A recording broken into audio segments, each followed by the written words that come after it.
So I'm just going to activate these Caran Museum Aquarelle watercolours and hope that it comes out okay. So I'm just going to get a blob of water. This is what animalartbylaw says that we must do.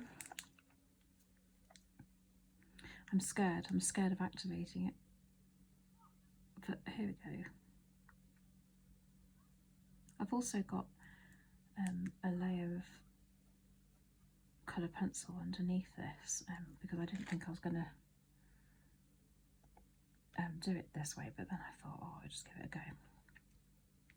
This is working on pastelmat. Keep a bit of an eye on the reference there. I need a bit more water. It's coming out okay. I think when it goes over the edges, I've found that you can just reactivate it, and then it comes off. It comes off quite easily if you go over. This is what she does. Is she just seems to swipe the brush all over it, and it seems to just magically appear. But I'm scared of going over the white bits. Maybe discolouring them, but I think what I've heard her saying is that you can just go over it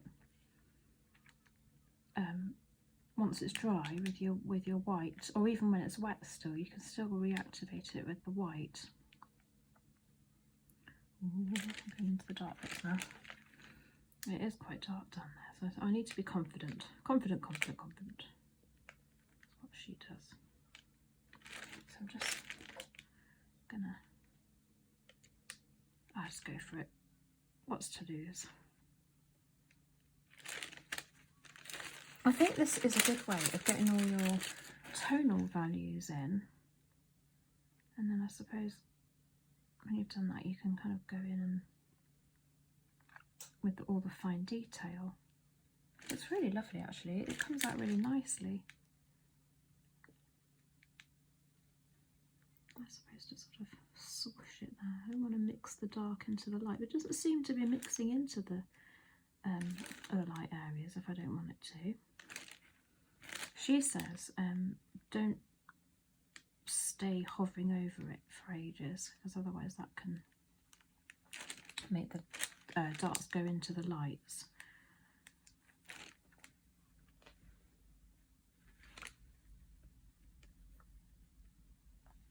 You can't even see any of this with my bonds in the way.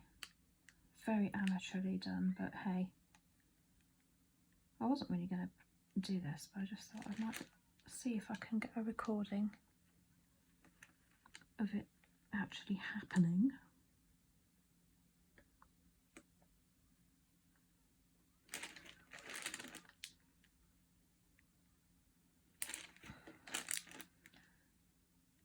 This might help somebody else to give it a go,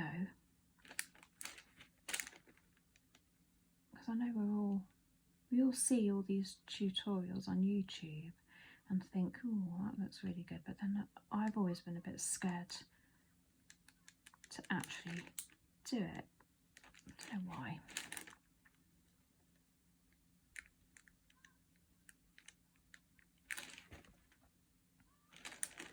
It's silly because you can just go over it again. You can always, with the pastelmat, apparently it's so good at giving the ability of going over anything dark that you've put on. You can then put on white and lights over the top. So I suppose if this was watercolour paper, it wouldn't be so easy to get the lights back in. Although Shannaghleighart Illustrations, she does this on watercolour paper, and she gets lights in after, even if she's put the darks in, she can go over it, and with the white, she says you can, and she just seemed to do that really well.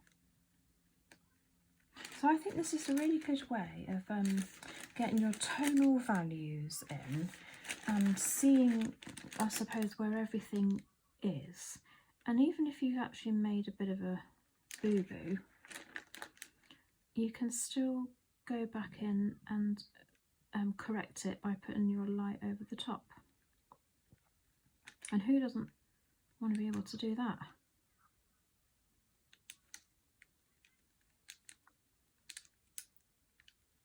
So that's the back foot just sort of mapped in, I suppose, and that is a bit darker in there, but see, even then I can't get the darks to go into the light.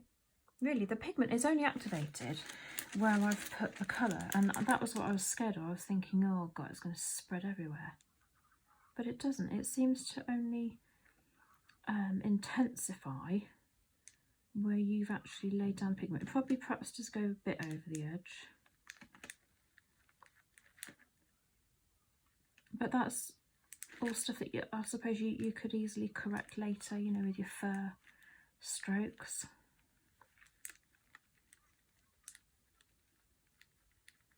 I mean, that will definitely will be filled in later. So it's just a case of activating all this bit and getting the tonal values in.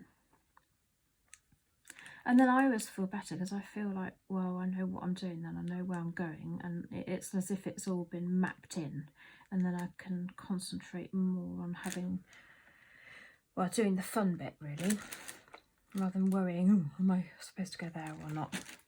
So that's not bad. I'm quite happy with that. It's a good start and it gives me a good base.